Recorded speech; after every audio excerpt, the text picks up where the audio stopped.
play of words. Word play on the word Gokul or go. This is a nice prayer. Do you think it's a good prayer to kind of recite in this wonderful holy place of Gopal Goshala? Isn't it? Gopal, Goshala, it's again go. The word go. So let's try and do that. Would you like to do that? Yes. Recite this prayer Yes. after me. Okay? Gokulair Gokulam Ninne. Gokulair Gokulam Ninne. So, Gokulair, in the land called as Gokul. Gokulam, the residents of that land. Kula means those who belong to. So Gokula is a place where every resident belongs to Shri Krishna, who is the Lord of the cows. Radesh, after some time, is that all right? Oh, you want me to pause? Yeah, we could pause for now. I'll let you know. Okay? So those who have dedicated their lives to pleasing the cows, and hence they consider themselves to belong to the lineage descending from the cows, they're called as Gokula, an entire community who totally believes that their ancestors are cows. We belong to the Gogotra, and the lineage. So that is called as Gokul. What is your Kula? Kula means what is your lineage, your ancestry. So they say our lineage is Gokul. Literal translation is we descend from the cows. So Gokulair Gokulam Ninye. Gokulam Gokulair Haran. So now, those who consider themselves to be the descendants of cows, the Gokula, who believe in this lineage, they Gokulair Haran. So this is the play of words. Haran is to take away. Haran means to move things from one place to another. So if you do it in ways which is not healthy, it is called as stealing. Hara, to steal. But if you do it in a healthy, with a healthy attitude, when I want to be helpful, then hara is you take somebody from place A to place B in a very pleasing, for giving them a pleasant experience. That is also called as hara. So Krishna is sometimes called as hara, and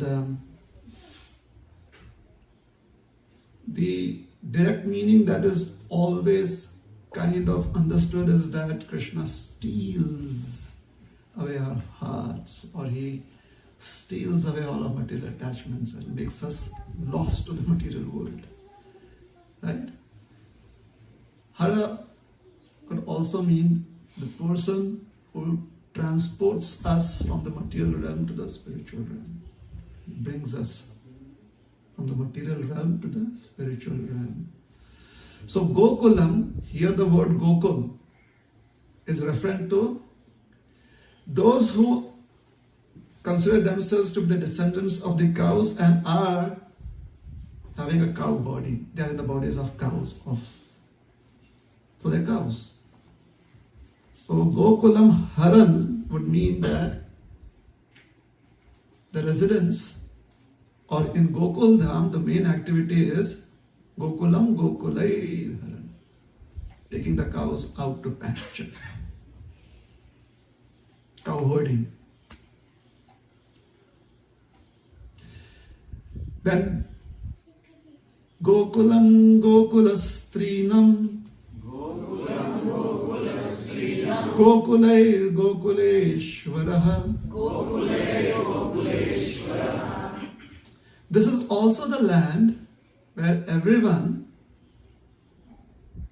who is a descendant of the cows,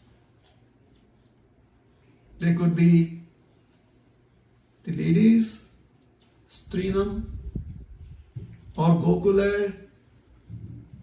So specifically the ladies have been mentioned here because they are Janani. They give birth to both the genders. So when you say Strinam, here Strinam would include both genders. So men as well as women. The entire human population. And Gokulai. Here Gokulai, Gokula is referring to the cows. The cows and the bulls, the calves. So this is the land where you believe that your family is the cows, and you could be in the human form, the human body, or you could be in cattle body. But whichever body you belong to or you possess, everyone accepts that they are Lord, the Lord of their dynasty, the Master, the one whom everyone serves, the Ishvara, is the Lord of that lineage, Gokuleshwara.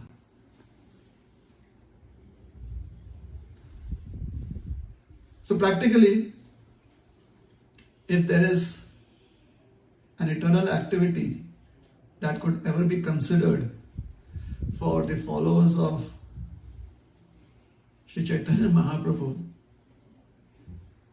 then that eternal activity would be to please the cows. Why? Because they are our ancestors. We belong to their lineage. And when we do that, then the Lord of Gokul is very much pleased. Gokuleshwara.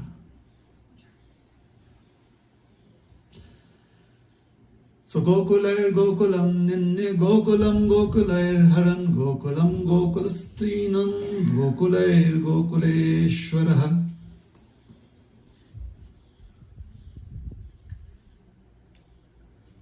Once upon a time, there lived a man who by personal choice and circumstances decided to accept the profession of stealing. Not just stealing, he became a big-time thief and a dacoit. Yeah, so he graduated from the high school of stealing to the college of thievery and finally mastered. He did his masters in dacoity. So he was very career-minded.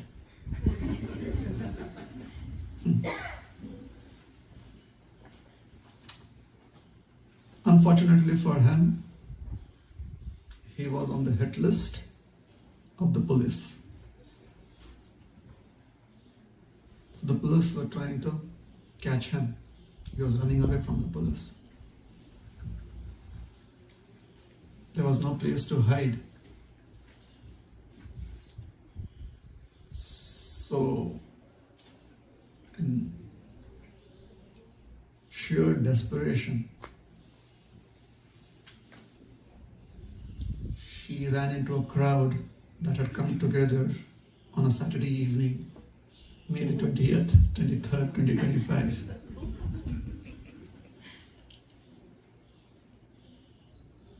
And It was a colorful crowd, colorful dresses, everyone happy. They had some kind of something painted on their foreheads. So he felt that he could merge and be lost in the crowd. The police also did come there. They had darshan of Gomata and they left. They're convinced that the culprit is not here, and even if the culprit is here, he's in good hands.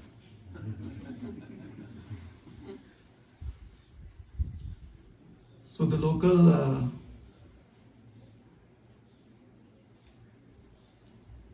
Mathe in charge, Babaji, was explaining or was helping people understand the beauty of Krishna and how Krishna loves cows. So this gentleman was looking for a way out. He wasn't interested in what was being spoken. He was just like spending some time there and wanted to leave as soon as possible. However, then he heard that Krishna, as a young boy, and he is always decorated with a lot of jewelry, like the most expensive ones.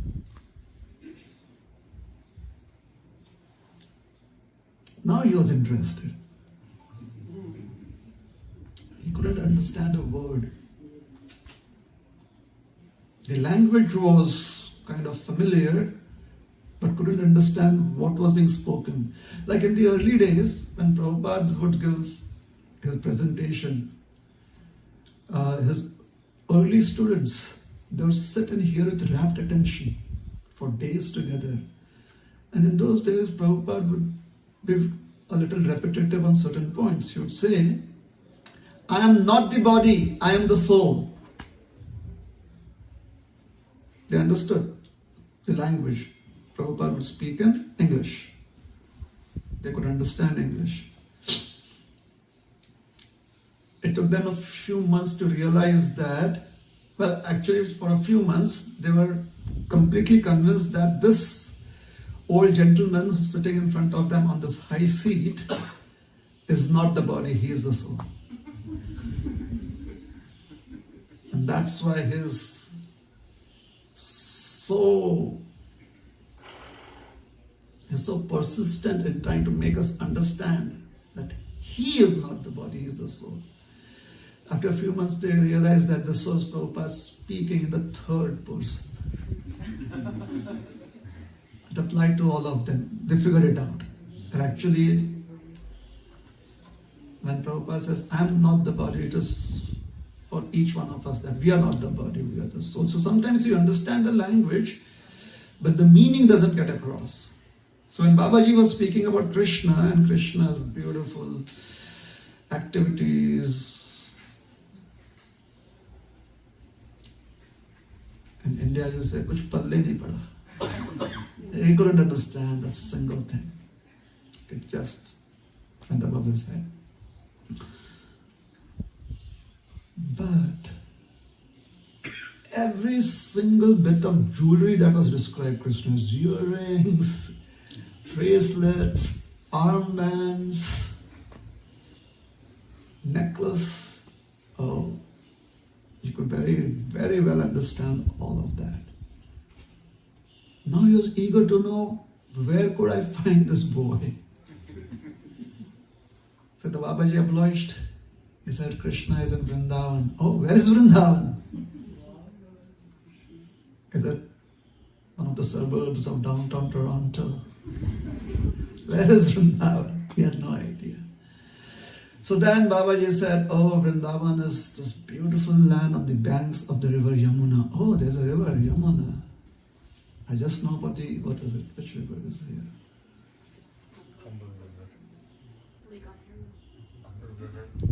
I'm so sorry. In Calgary, it's the Bow River. Yeah, so some Yamuna. Okay. Beyond that, he couldn't understand anything. And then he heard that, oh, this boy spends a lot of time under a tamal tree or a kadamba tree.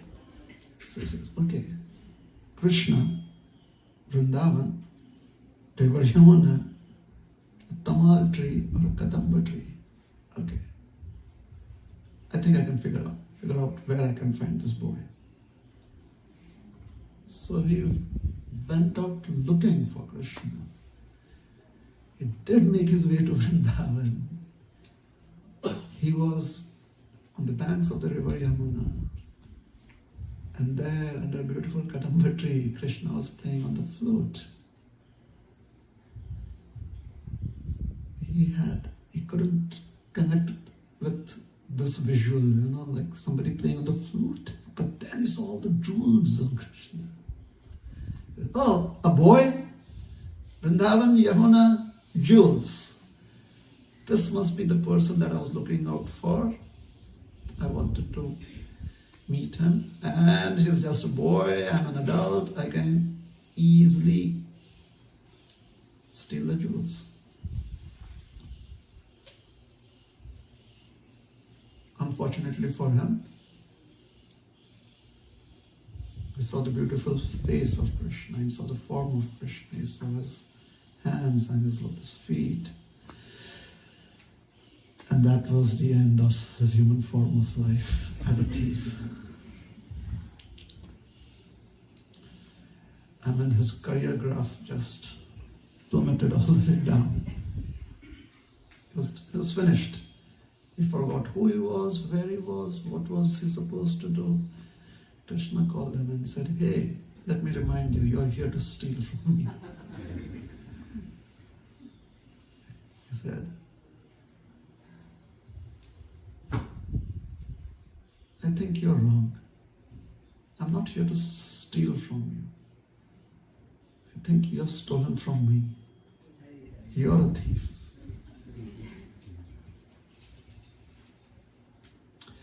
You have stolen my heart, you have stolen my mind. Krishna says, hey, these jewels, they are for you.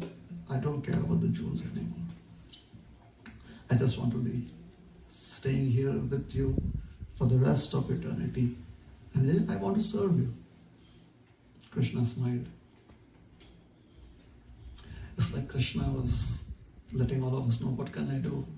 That is who I am. I attract everyone. Did you know that?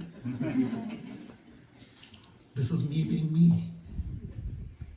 That's why I'm called Krishna, the all-attractive. Did you know that? So Krishna was marketing himself.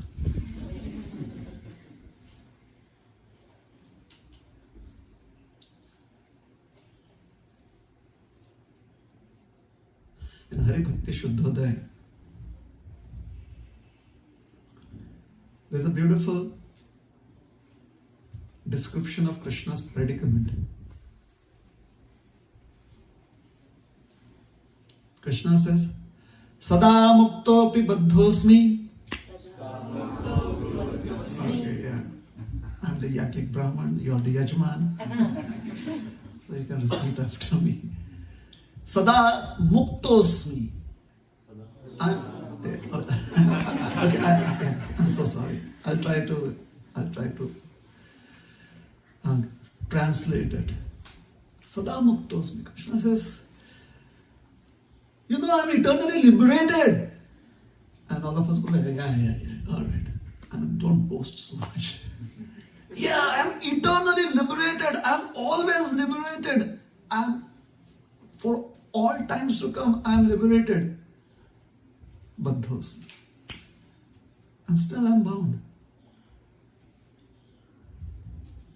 That is what catches our attention. What did you say right now? If you're eternally liberated, did you just say you're bound? Krishna says, yes. But baddhosmi, I am bound.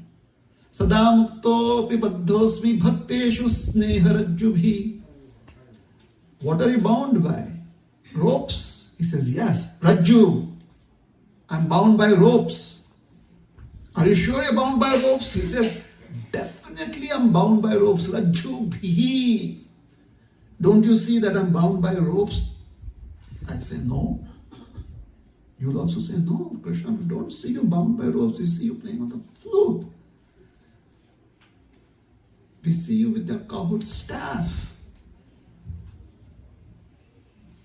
We see you running around in the land of Vrindavan. Where are you bound? He says, have you ever seen me running around with anyone except my devotees? Do you think I have a choice? Just look at me. I cannot but help being with my devotees. So why are you in that situation? What can I do? These devotees have absolutely no quality other than sneha or affection for me. They have no other quality. I sometimes offer them an opportunity. Would you like to be the king of this place? Would you want a planet to reside on? Would you want the kingdom, the wealth of this entire planet Earth? And they're like, no. And what do you want to do? We have this huge amount of affection for you. That is all that we want in life, to always have this affection for you. So Krishna, he tries to bargain with us. He says, well, what if I give myself to you and you give up your affection for me? And we said, that's not possible. Even if you offer yourself to us, in return you ask us to give up on our affection for you, that's not possible. We don't want this deal. So Krishna is like, are you saying that you do not respect my offer? And the devotee says, it's not that, Krishna. You are such a hypocrite. You attract all our senses and our mind, and then you offer yourself unto us and ask us to be devoid of affection for you. Isn't that hypocritical? How is that possible? How can we do it? Can you ask of an iron rod to give up its affinity towards a magnet? Is that possible for iron to do? Give up its affinity towards a magnet? It's not possible.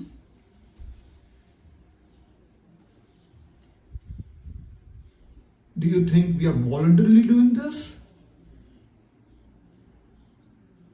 We have forgotten that we have individual choices to make. We've forgotten that we've got free will. Your presence is so overwhelmingly satisfying. We can't help but let this affection flow towards you. Do you think it's voluntary? Do you think I'm using my intelligence to do that? My intelligence is failing me.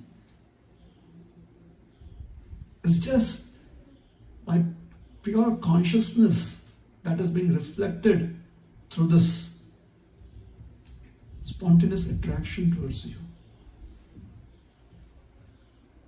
Why are you so attractive, Krishna? And Krishna says, because I want your affection. That's why I'm so attractive. Bhakteshu sneha rajjubhi.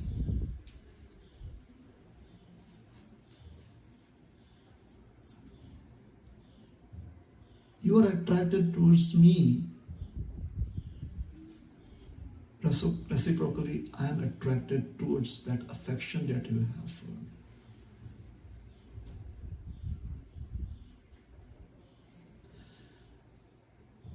So in that situation, what does Krishna say in the Hari Bhakti Shuddhodaya?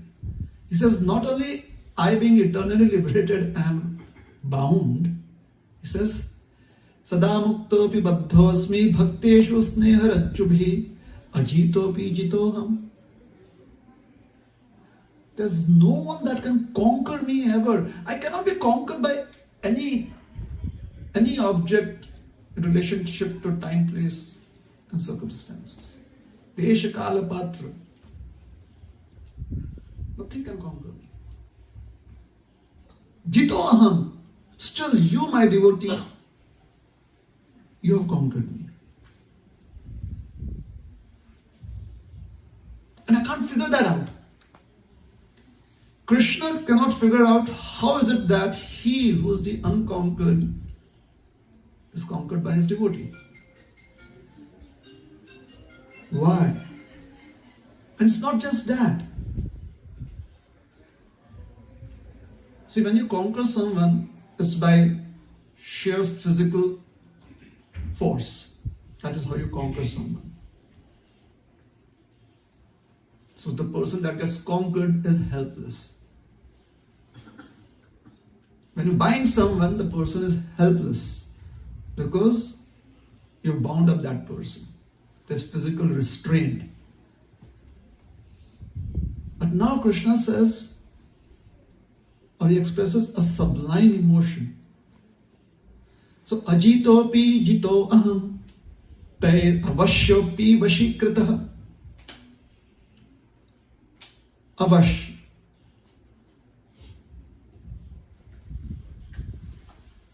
I am always in control of my emotions. I'm the master of my emotions. I am always able to make choices in life. I decide what to do. Avash, there's no one that can force me to make choices in life. Vashikrita. It's as if my devotee mesmerizes me. They enchant me. They have some mantra by which they completely capture my consciousness. I'm no longer able to make choices. I don't have that independence because Vashikrita. They have captured me. So, why is it more sublime? Because here Krishna says the force, that energy, which is invisible, which is unseen, it's there in the affection that a devotee has for me. I cannot resist that. Now, sometimes they have some of these perfumes. They come up with this idea that when you have this perfume on, then people find it irresistible.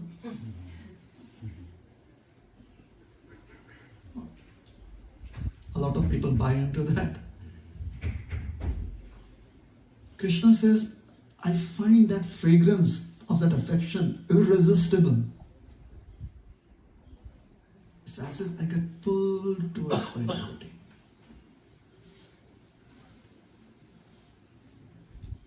And hence,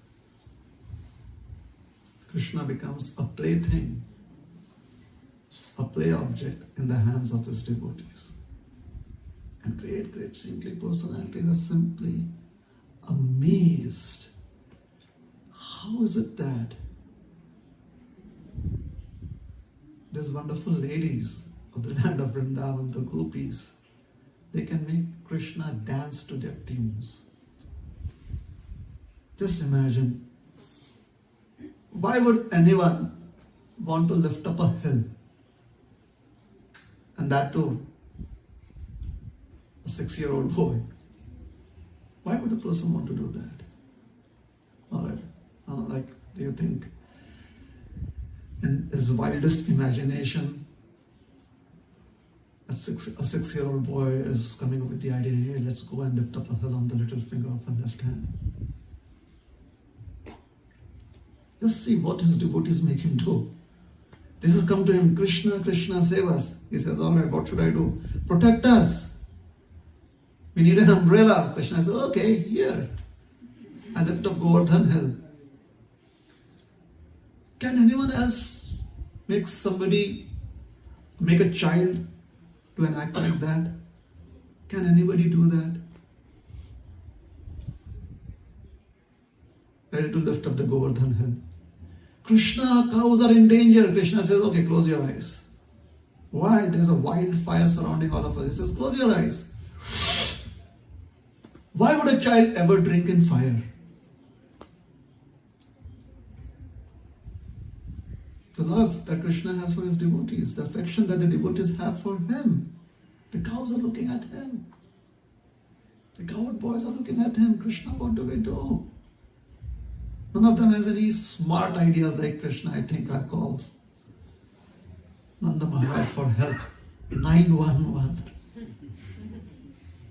Like Krishna, you are a Nanda Maharaj, you are a 911, you are everything. What do we do? He says, close your eyes. The Davanal is gone. The fire is gone. Everyone is falling down unconscious, drinking the waters of the river Yamuna. And Krishna, he jumps into the... Why would he? I mean, simply by taking a sip of that water at Kaliyada, people are practically lifeless. What does he do? He jumps into that lake. Why does he do that? Just reciprocating with the love the devotees have for him. He loves them so much. And not only does he love them, Garuda Maharaj had come to Shri Vrindavan Dham. He says, oh, Garuda has also been here. Garuda is my special devotee. And somehow or the other, Garuda Maharaj is blessed. Kaliya. So let me just send him away from Vrindavan Dham. I will not punish him in any other way. I'll just send him away. He sends him away with a warning. Don't you pollute any other reservoir of water anywhere in the world. Leave this place. Kaliya did that. He danced on Kaliya. Natvar, Nataraj, the best of all dancers. So Krishna performs his beautiful pastimes.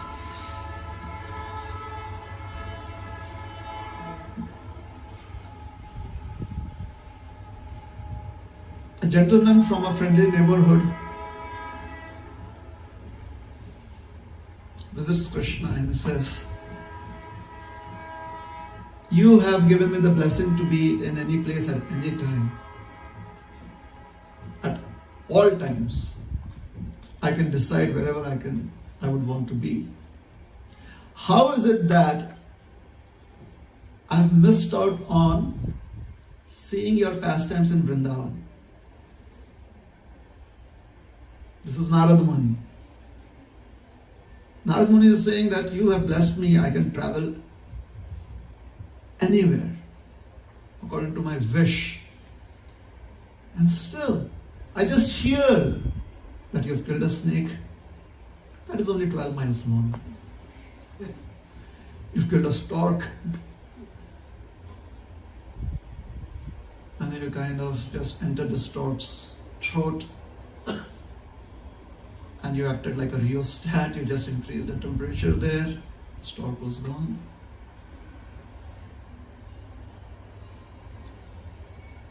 Krishna, please, I would like to hear from your very lotus mouth.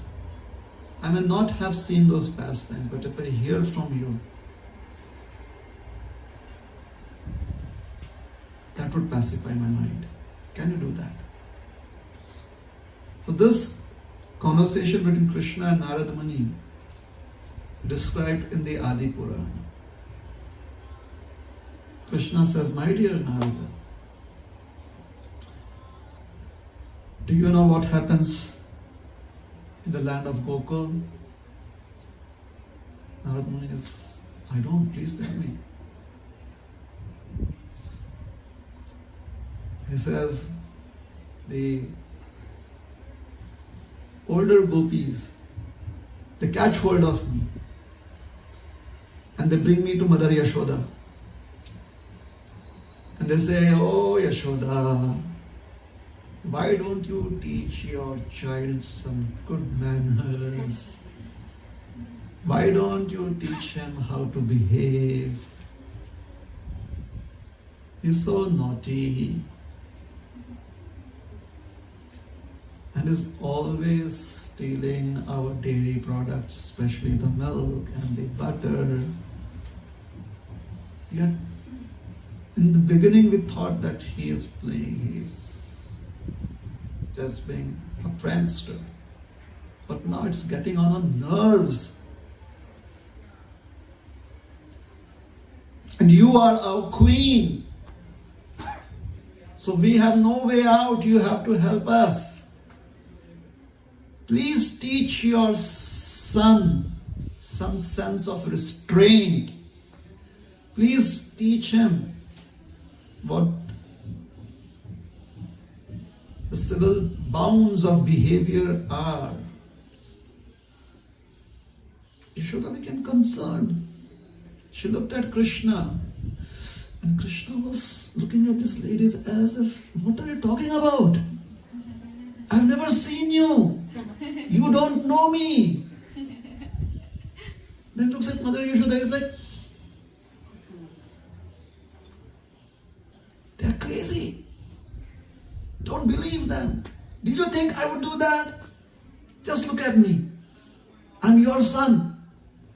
You're such a cultured lady. I'm your son. I'm a cultured boy too. I'm very civil and decent in my behavior. Mother Yashoda looks at him. She's looking at him. So that's her mind there. She's observing her son. But her intelligence is trying to convince her that his words are not true. So she's a little confused. She knows all of her friends since her childhood. They all grew up together. She trusts them. At the same time, the way Krishna presents himself, not only is Mother Yashoda confused, those who have come to complain about him, when they look at Krishna looking so innocent, they start doubting themselves.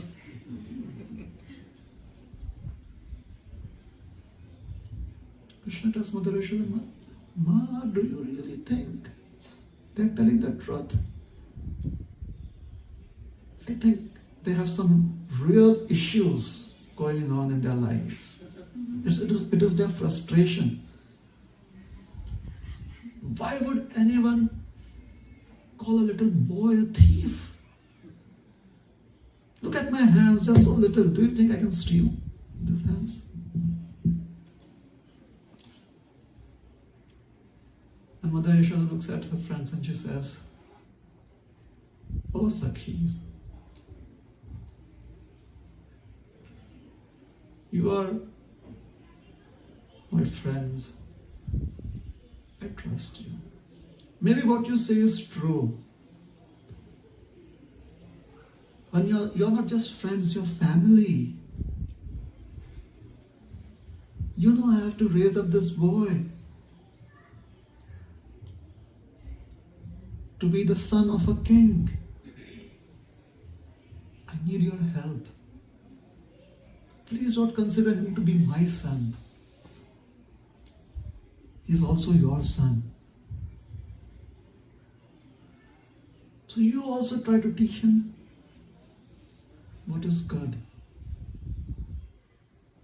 Please share in this responsibility that I have towards my son. For we are friends.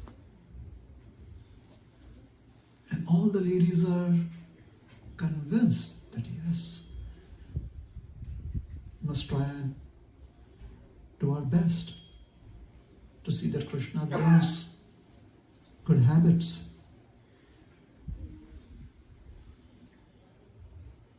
And then Mother Yashoda says, thank you very much for your cooperation. And Krishna is standing with his hands behind his back. You see, this is who I am. I can resolve all conflicts.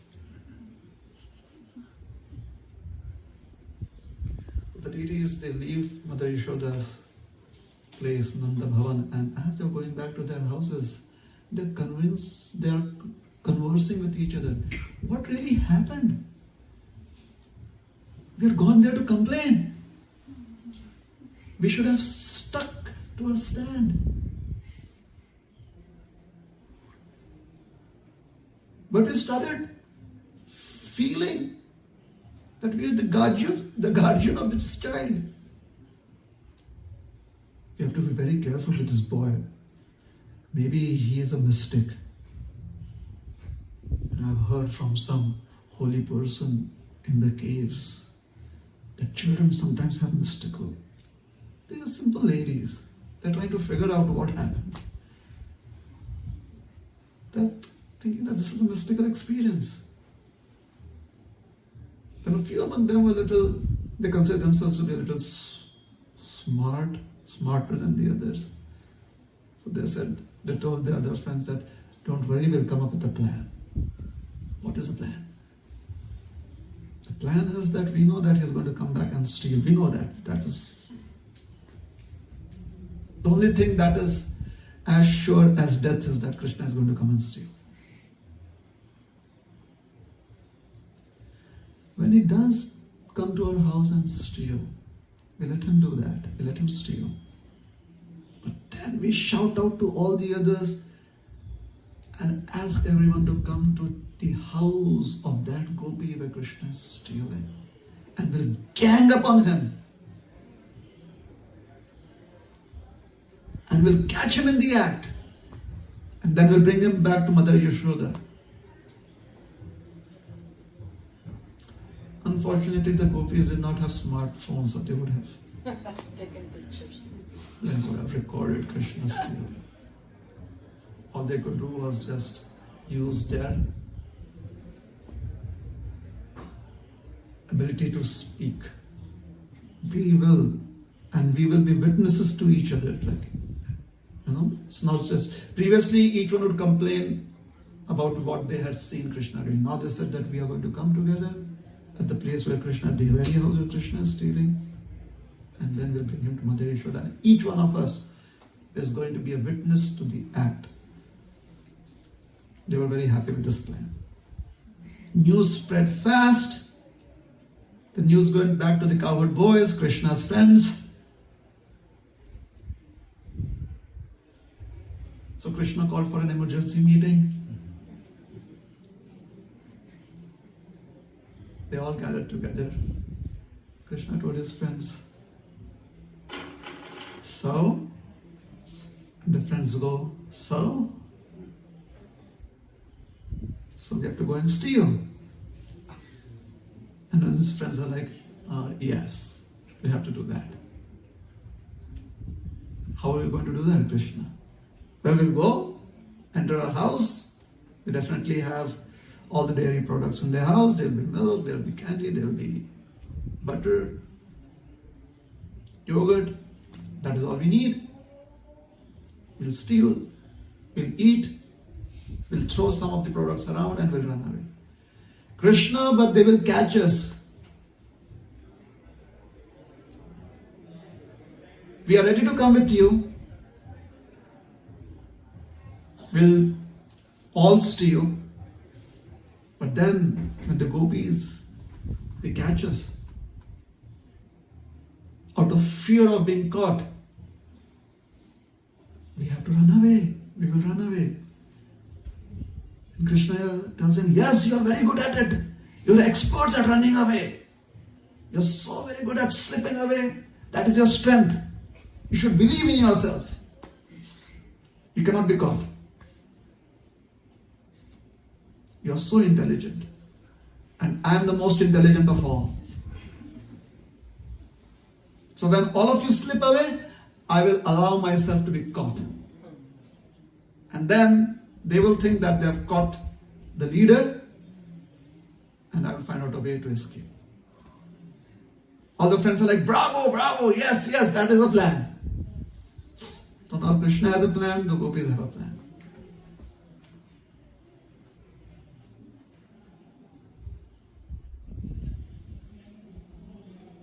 The coward boys, they hit on the target. One of the gopis, they enter the house. Krishna enters first. This is after all of these events unfolded. The friends are like, Krishna, first, you be the first person, the first house, let us see what happens. So Krishna said, you don't worry. I'm not afraid of anyone. In fact, I challenged them.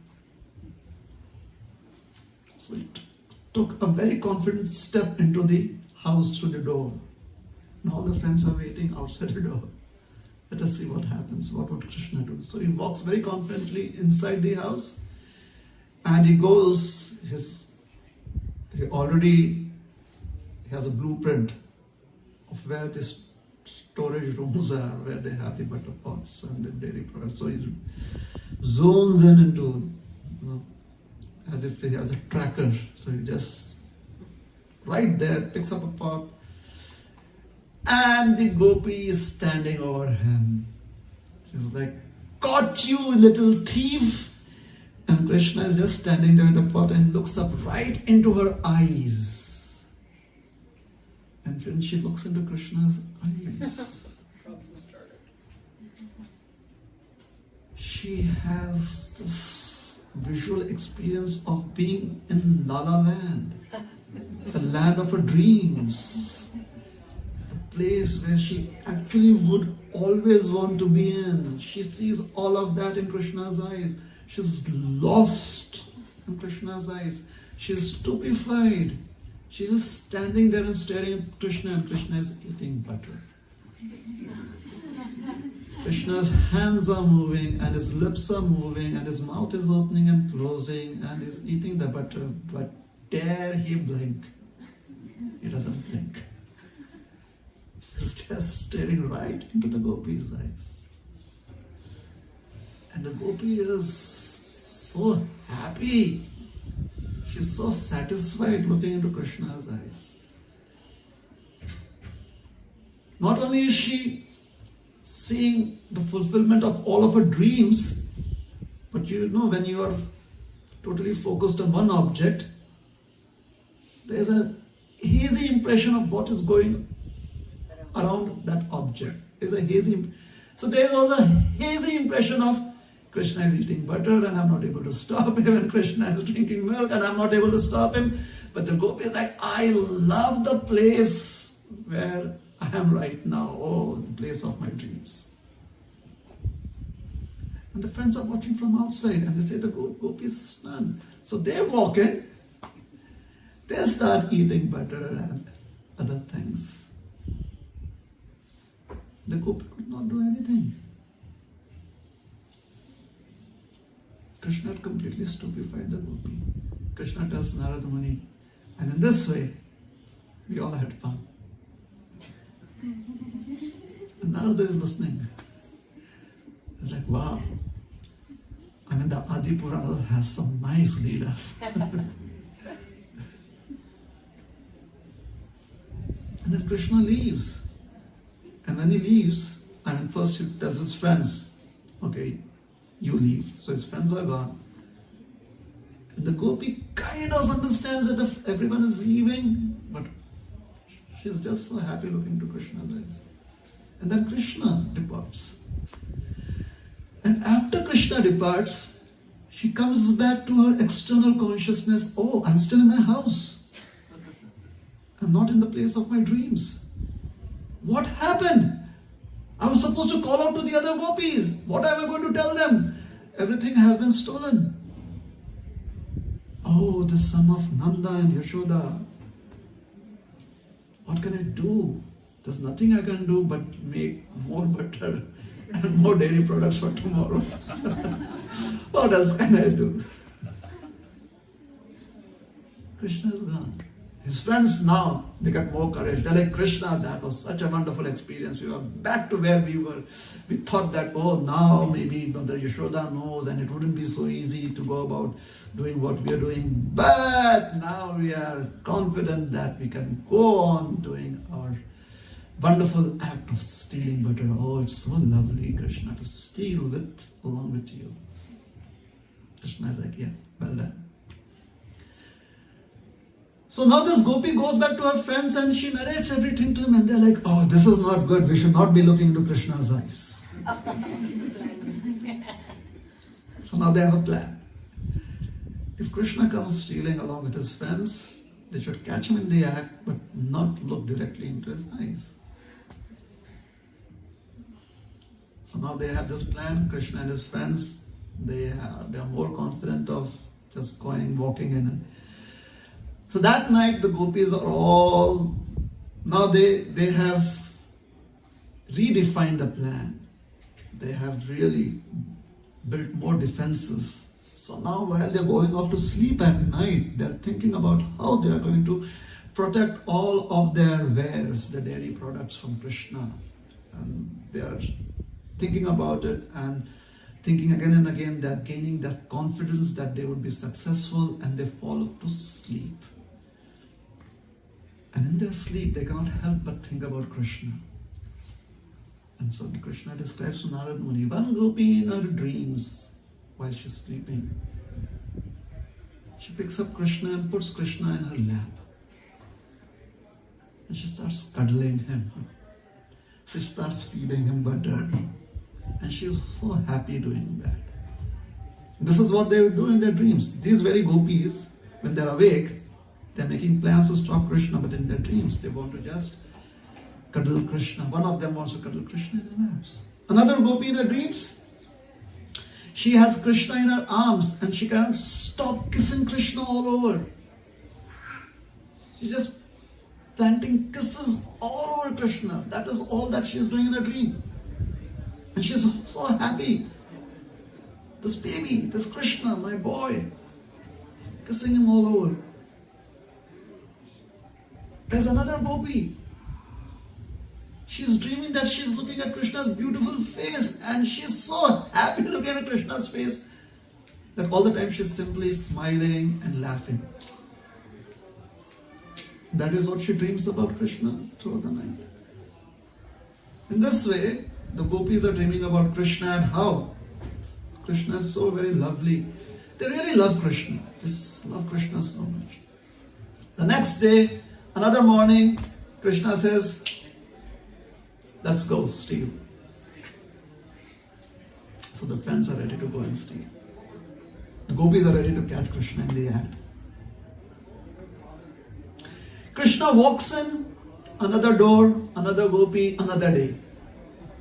He walks into the door confidently. The friends are confident but not confident enough to follow him immediately. So they say, Krishna, today you just lead us and we'll watch from a distance. Krishna says, all right, don't worry. So he walks into the door. He goes to the butter pots, the milk pots, the place where the yogurt is stored. He picks up the pots and he begins eating. And the gopi, the owner of that house, she comes in front of Krishna with her hands on her hips. I'm watching you. And she remembers that she has to call out to her friends. And Krishna smiles at her. She was like, I shouldn't be looking in his eyes, but his smile, oh my God, so enchanting. And Krishna smiles at her, and the gopi is like, Krishna, can I get you some butter to eat? And Krishna smiles at her. She says, Krishna, can I feed you butter? Krishna is like, some of these ladies in our village, they went and compared to Mother Yashoda. What? Why did they do that? Says the gopi. And Krishna smiles at her. And Krishna says, and I have decided that I don't think I like the way Mother Yashoda took their side. I don't think I'm going to go home. I don't think I'm going to eat the butter that's at home. And then I'm so hungry because I've not eaten anything. And the gopi says, oh Krishna, don't worry. Here, let me give you some milk, let me give you some yogurt, you eat. And the friends, when they see the gopi offering Krishna all of these wonderful products, they walk in. And they surround Krishna, and she's feeding Krishna, and she's letting all the other boys eat. In her mind, she is wanting to call out to her friends. Somewhere at the back of her mind, she knows that this is what she has to do. But she is seeing Krishna smile. Krishna is smiling so beautifully. The gopi is like, please eat more, please take more. And her mind is saying, you stupid woman, you're supposed to call out to all the other gopis. And she's like, please Krishna, take some. She's feeding Krishna. And finally when they've had their full, they all leave. And she is completely dumbfounded. What did I do? With my very hands I fed that thief? She's like, my hands, do you belong to me or to him?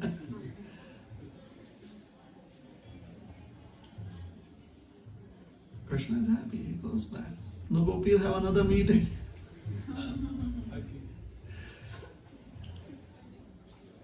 Don't be fooled by his smile. Don't look into his eyes. Don't listen to his stories of how he's hungry and he can't go home because Mother Yashoda does not believe in him anymore. Another day, another gopi, Krishna along with his friends come. Narad Muni is like, this is so wonderful. There's such wonderful pastimes. Just stealing butter. Another day, Krishna enters the house of another gopi. Now his friends also enter along with him. They surround themselves with all these pots. They make a circle. Now they are so confident about stealing that they sit down in a circle in the house of the gopi. They take all the pots and they're so free of anxiety. They keep the pots all around themselves like, okay, sometimes I eat from this and that. They use all of their hands. And sometimes when their hands are full, they also kind of lick with their mouth. They're just being little boys. Like that. The gopi walks in. She calls in for all the other gopis. They all come running. They catch Krishna in the act. You thief! Who are you? What are you doing? Krishna says, Shant, Shant. Be peaceful, dear ladies. Nanda Baba has sent me here. What? Nanda Baba and Mother Yashoda, they told me, Kanha, we have a very holy person come to our house. Swamiji, Guruji has come to our house. I would want you to go to the house of my friend, this gopi friend, and ask her to give her dairy products to serve this holy person. The gopis are completely stunned. What do you say now? This child can cook up stories like that. I did not come here to steal. And they're eating. I did not come to steal. Nanda Baba sent me. And they're watching him eat. And they cannot stop him from eating. Because Krishna is telling them a story. Krishna is telling them, Baba sent me, Maya sent me. There's a holy person come, Swamiji has come, Guruji has come. These are simple ladies. They're like, oh, Swamiji has come. We should get blessings of Swamiji. So that is playing in their minds. At the same time, something somewhere at the corner of their mind is telling them, hey, it's stealing, it's cheating you. But they cannot stop Krishna from eating. And after the boys are done eating, Krishna says, I'll go back and tell Mother Yashoda that you are not wanting to send your dairy products to our house. And the gopi who owned that house is like, I never said that. So all right, you've already eaten, so little children are representatives of the blessings of holy man. By feeding little boys, you have received the blessings of Guruji. The gopis are like, what? He comes up with another philosophy now. And in this way, Narada Muni is hearing this wonderful pastimes of Krishna stealing butter. Therefore, the great saint Bilvamangal Thakur, we know how he is glorified Krishna as a little boy who steals butter. He calls him the king of thieves. Chaurashtakam. Isn't it? Yes. Braje prasiddham navanita chauram gopangananam chudukuda chauram.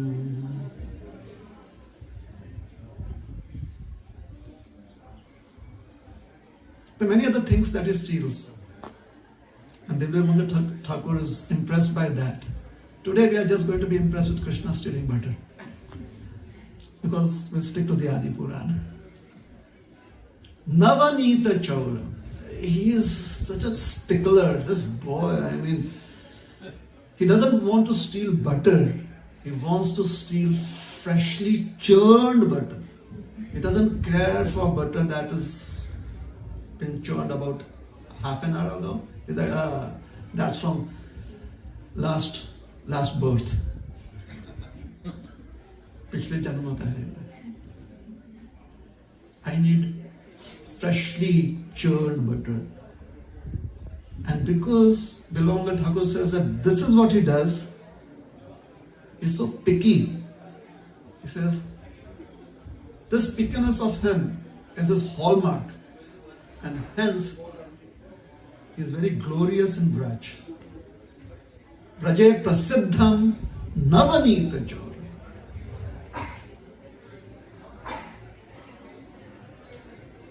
And then there are other things. Gopangananam Dukula. He also steals the garments of the gopis.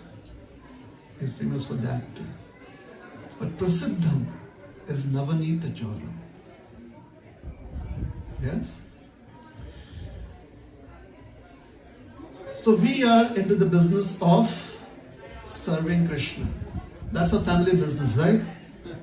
Prabhupada told us that we have a family business. What is a family business? Book distribution. He said that is a family business, right? What is book distribution? A way to serve Krishna. So we are in the business of serving Krishna. And since this is a process of meditation, of connecting with Krishna, it is also yoga. So what do we say? What do we practice? Bhakti yoga. Right? This is what we practice. We practice Bhakti yoga. We practice yoga, isn't it? Correct? Let me ask you a question. What kind of yoga does Krishna practice? Would you like to know what yoga Krishna practices? Sure? Would you like to know that? Alright, so now I need the projection. So we practice Bhakti Yoga, right? Today, we have heard about Krishna, who is the Lord of Gokul. He is the king, he is the master of the lineage that is very proud of its ancestry in relationship to cows. Krishna's stealing of butter is motivated by his desire to reciprocate. Yes, beta. We can. Lights? So it's motivated by Oh, it's behind the speaker. Krishna's desire to reciprocate with the affection of his devotees. Sneha rajjubhi bandhaha. Krishna is bound by the ropes of affection that his devotees have for him. And then we heard about how Krishna is so wonderfully cherishing his interaction with the gopis and narrating it to Sri Narada Muni. And maybe all of this is inspiring us to be very, very comfortable with the idea of practicing Bhakti Yoga, because that is what we do. We do Bhakti Yoga. So is there any yoga that Krishna practices? So this verse from the Bhagavatam may reveal something interesting. Is it alright? So we have this verse there. Generally, I would like us to recite this verse, but we are running a little late. So what I would want you to do is just take a note of this verse. This is from the 10th canto of the Srimad Bhagavatam, chapter 8, verse number 29, where the gopis are coming and complaining to Mother Yashoda, "Oh, Mother Yashoda, Yashoda, Yashode, do something about your child. Yashomati, this is your son. It's so aggravating. Can you see our frustration? Can you understand that? Please." And they're describing that. Vatsa munchan kochit asamay krosha. Oh, the projector's down? Okay. Krosha sanjata hasa. Steyam swad attatha dadipaya kalpitai steya yogai. That word, steya yogai. Just as bhakti yogai. The yoga of bhakti. So steya yoga is the yoga of steya. The word steya used twice in this line. At the beginning, the word steya used as steyam. And towards the end, it is used as steya yogai. What is steyam? Steyam means to steal. So what is steya yogai? The yoga of stealing. That is what Krishna practices.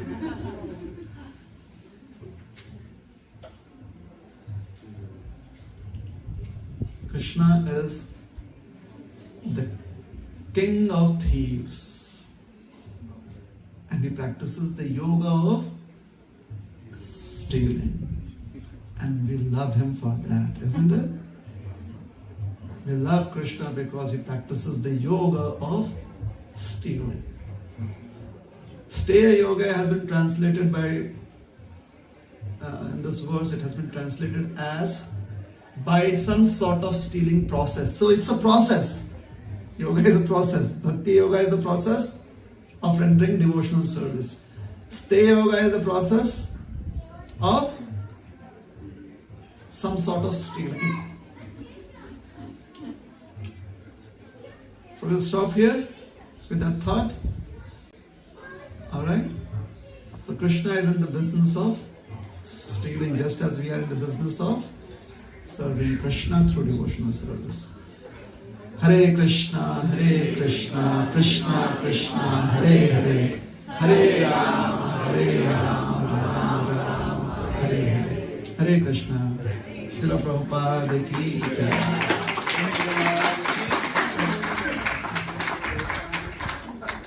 So we'll have a little bit more kirtan. Kirtanians are here and we'll get them going. Them tomorrow.